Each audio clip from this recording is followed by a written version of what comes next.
Algae control. There are two basic groups of algae. The free-floating types include the green and mustard varieties. They tend to be found throughout the water. While they may cling or settle on surfaces such as walls and floors, they are not usually affixed to them and are easily brushed off. They tend to color a water body cloudy green or yellow. Black algae is the common name or term given to the dark blue-green algae found growing on pool surfaces.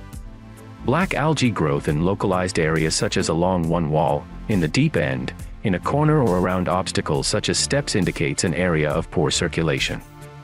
The most common cause of irritation for pool owners is water that is green and cloudy. It is the most obvious sign of something gone wrong in pool maintenance. Proper maintenance will not only keep your water looking great, but also allow for easy prevention of algae growth. The growth of both types of algae can be easily prevented by using a quality algicide, such as Clean and Clear, as part of a regular maintenance program, and by proper circulation and filtration. It takes far less algicide to prevent algae growth from getting started than it will to cure it once it has occurred. The regular use of algicide is also recommended to prevent problems, should a failure of the sanitization program occur. Due to the volatile nature of chlorine or bromine, these residuals can often be lost very quickly in pools due to equipment or operator error or by heavy rainfall or bather waste demand. If this occurs without an algicide present, the rapid growth of algae can occur in a few hours. However, if an algicide is present, it will act as algae growth prevention until the sanitizer system is functioning normally. In spite of our best efforts, algae problems do occur and require some consideration for proper treatment. When an algicide becomes necessary, the following factors need to be considered before treatment. The number of algae present. It is critical that sufficient algicide is added to treat all of the algae at one time. The use of only some of the needed algicide will not kill some of the algae. Ideally, have an active algicide present that only needs to be topped up every week or so. It is important to follow the directions for use on the package.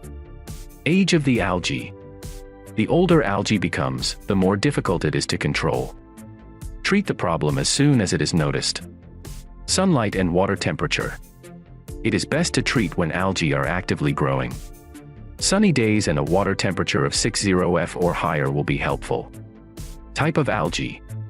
Different types of algae require different types of treatment. Green algae. The most common algae associated with swimming pools is green algae. It is very opportunistic, meaning it will take advantage of any failure in the normal sanitizing program and quickly infest a pool. One will see green algae problems frequently appear overnight following heavy rainstorms. This is because rainstorms, especially those with lightning, actually provide food for the algae in the form of nitrogen. The nitrogen not only feeds the algae but also destroys chlorine residuals by forming combined chlorine. Green algae must not be mistaken for problems with copper content in the water.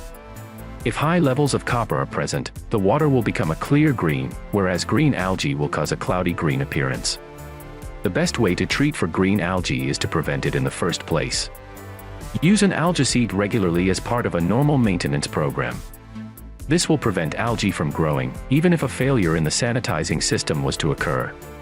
It is always easier and more effective to prevent the algae problem than to try and eliminate it once it occurs. When it does occur, treat it promptly. The longer the wait before treatment, the more difficult and costly the result. Select an algicide that will both treat the existing algae and prevent renewed growth. We recommend Clean and Clear as the best product. Follow the label directions and maintain circulation during treatment. Yellow or mustard algae. The yellow or mustard algae is very similar in form to the green algae, but is much slower growing and is deficient in chlorophyll, green pigment, which accounts for its yellow color. Because yellow algae grow very slowly, it is also very difficult to destroy. By the time you see it growing in your pool, it has likely been there as long as several weeks.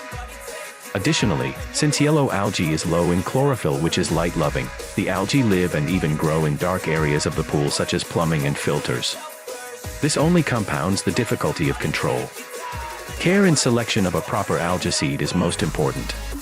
Be certain to select a product made for the control of this unique form of algae. Copper-based algae seeds, such as Clean and Clear, seem particularly well suited for controlling yellow algae, but others, including recently developed synergistically blended products, are also effective. One word of caution: it is not unusual to need to treat yellow algae more than once to bring it fully under control. This again points out the value of preventing the growth in the first place. Black algae. It is considered the most difficult algae to control. However, it is also likely the easiest to prevent. Black algae typically gain a foothold in areas of the pool that suffer from poor circulation. Areas such as corners or in certain areas of the deep end are often identified as places where black algae continue to show up in a particular pool and are then nearly impossible to eliminate. Most often, these areas suffer from inadequate circulation and thus little or no fresh water, sanitizer, or algaecide gets to the area with any regularity. One of the best ways to prevent black algae growth or eliminate it once it surfaces is to correct the circulation problem. Once it begins forming, black algae develop specialized cells that lock it deep in the pores of pool surfaces. In order to effectively control it, all of its cells, including those deep in the surface, must be killed. It is all but impossible for chlorine alone to get this deep into the pores of the pool surfaces. In addition to the attaching or locking mechanism of black algae, the growing colony also produces a defense mechanism. Outer layers of the colony produce a waxy coat that prevents chlorine or algaecides from penetrating into the colony and killing it. Therefore, the algaecide used should contain a penetrating agent. This agent will actually work to help the algaecide penetrate into the pores of the pool surface and cut through the waxy coat with a special wetting action that chlorine does not have. The following steps will help in bringing black algae under control. 1. Correct any problems with the circulation pattern in the pool. 2. Brush the colonies, as this will break through the waxy coating protecting the colony. 3. Add an algaecide intended for use on black algae.